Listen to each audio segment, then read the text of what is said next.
Triángulos del cuello. El cuello se encuentra dividido por un músculo. ¿El del amor cuál era? Gracias a este músculo se divide en dos triángulos, uno anterior y uno posterior. Pasamos al anterior. El triángulo anterior se encuentra limitado por el borde inferior de la mandíbula, por el borde anterior del músculo esternocleidomastoideo y por la línea media. Va a tener un suelo representado por los músculos supra e infrayoideos. ¿Bien? Tiene un contenido. Todo triángulo tiene que tener un contenido. ¿Cuál es ese contenido? Músculo suprayoideo, infrayoideo, la glándula tiroides, paratiroides, el conducto laringotraqueal, es decir, la laringe y la tráquea, el conducto faringoesofágico, es decir, la faringe y el esófago, la fascia cervical, ¿bien? Y el espacio supraesternal. El triángulo anterior se encuentra dividido por otros triángulos. Tenemos el triángulo carotidio, que se encuentra limitado por el vientre posterior del digástrico, por el borde anterior del esternocleidomastoideo y por el vientre superior del homoyoideo. El triángulo carotidio va a contener al paquete vasculonervioso del cuello. ¿Cómo está formado este paquete? Nervio vago, arteria carótida primitiva o común y la vena yugular interna. ¿Y la arteria yugular interna está o no está? No decir, ¿no? ¿Por qué más? A este nivel también se encuentra el nervio hipogloso y es punto de referencia, al igual que el triángulo de Fragus, para la identificación de las carótidas.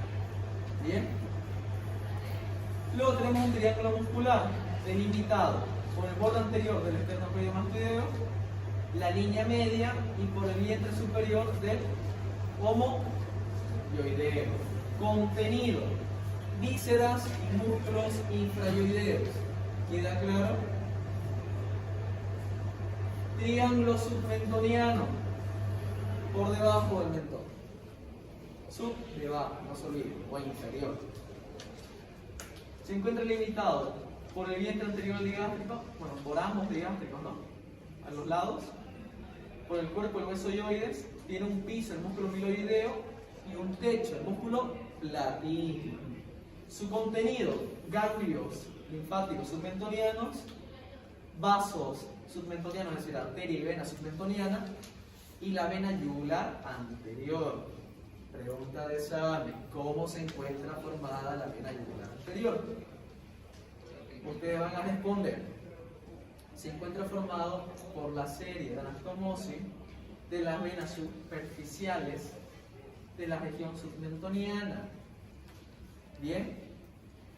¿Dónde desemboca o termina esta vena? ¿En la vena subclavia o en la vena yugular externa? Si no desemboca en la subclavia, va a desembocar en la vena yugular externa. ¿Cómo se encuentra constituida la vena yugular externa? Por la anastomosis de la vena temporal superficial y la maxilar interna. En el espesor de la glándula parótida. Lo vimos, ¿se acuerdan?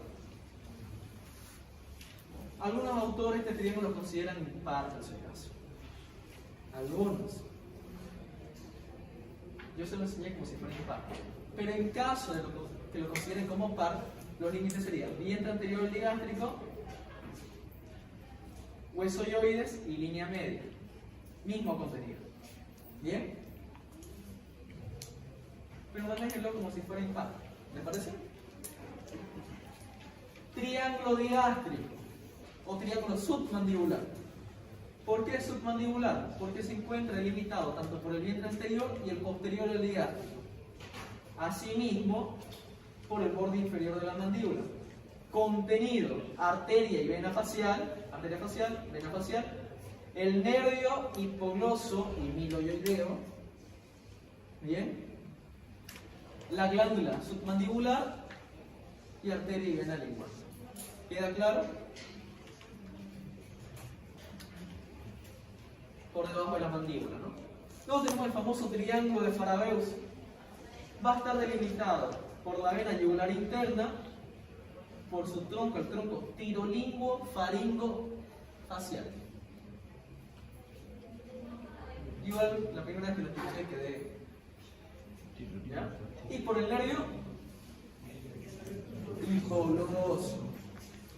¿Para qué sirve este triángulo? A este nivel va a existir la bifurcación de las carótidas, de la carótida común. Esta es la carótida común. A nivel de la cuarta vértebra cervical, es decir, a nivel del cartílago tiroides, 11 centímetros superior a este cartílago, o a nivel del hueso yoides, se va a bifurcar la carótida común en una carótida externa y en una interna. Acá podemos ver que la externa me está dando la tiroidea superior, la lingual, la facial y su otra tres ramas colaterales. ¿Cuáles eran las ramas terminales de la carótida externa? La temporal superficial y la maxilar interna, ¿no? Estas dos van a inervar la articulación temporomandibular a través de sus ramas, ¿no? Triángulo de Pirogov, siempre se pregunta. El borde superior, o el límite superior de este triángulo viene a ser el nervio hipogloso. ¿Cómo se encuentra limitado el triángulo de Pirogov? Por el nervio hipogloso, por el tendón intermedio del digástrico y por el músculo miloioideo. No hay necesidad que los triángulos ustedes especifiquen si es el borde anterior, si es el posterior. No. Solamente la estructura. En este caso, miloioideo. En el caso del ligástrico, sí. Tendón intermedio del ligástrico y nervio hipogloso. ¿Queda claro? Contenido. Arteria lingual. Luego tenemos el triángulo de Beckler. Su límite, músculo hiogloso hasta mayor del hueso yoides y el vientre posterior del ligástrico. Contenido, nervio hipogloso. ¿Se dan cuenta que uno es contenido y el otro es límite, no? Además va a contener la arteria lingual, al igual que el triángulo de Pirogov. ¿Bien? Esta es la arteria lingual. Buen día, voy a tocar ya. ¿Me tengo? Claro. Le dije que el esternocleidomastoideo divide el cuello en un triángulo anterior y uno posterior. Esto también entró el año pasado, en el primer parcial. Se dan cuenta que no son preguntas difíciles, ¿no? Son sencillas. El triángulo posterior va a estar delimitado por el borde posterior del esternocleidomastoideo, por el borde anterior del trapecio y por la clavícula. Y va a tener un piso, el músculo angular de la escápula, músculo escaleno anterior, el medio, el posterior y el músculo esplénico. ¿Bien? ¿Qué más? Va a contener los ramos cutáneos o superficiales del plexo cervical, al igual que el nervio accesorio. Pero existe un detalle anatómico muy importante en el triángulo posterior. Se encuentra dividido en dos. Por el vientre inferior del lomo yoideo. ¿Bien? Es un triángulo occipital o superior delimitado por el esternocleidomastoideo, por el trapecio y por el vientre inferior del lomo yoideo. Contenido: arteria occipital, de ahí proviene su nombre, el nervio mastoideo, ganglios y por el nervio accesorio. Y el triángulo inferior, o también conocido como triángulo, si está por arriba de la clavícula, supraclavicular. Yo a ver la imagen ya puedo delimitarlo, ¿no? Por el músculo externo, por el músculo, por la clavícula y por el vientre inferior homoideo. Y si le digo vientre posterior, ¿está bien? Sí. Para testir el vientre posterior. Aquí da paso al plexo braquial acompañado de la arteria subclavia y de la vena subclavia. El triángulo de Sevillot, ya lo avanzamos en una biología. ¿Sí o no? Le dije que el atlas no es idéntico al cuerpo. ¿Cómo se encuentra limitado? Aramayo. ¿Cómo se encuentra limitado? Por el folículo external del esternocleidomastoideo, por el fascículo clavicular del esternocleidomastoideo y la clavícula. Contenido: Nervio frente. ¿Cuál era su raíz principal de este nervio? C4 y 2 inconstantes, C3 y C5.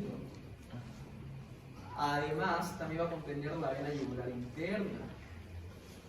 Y en la parte más profunda, la arteria carotea pública.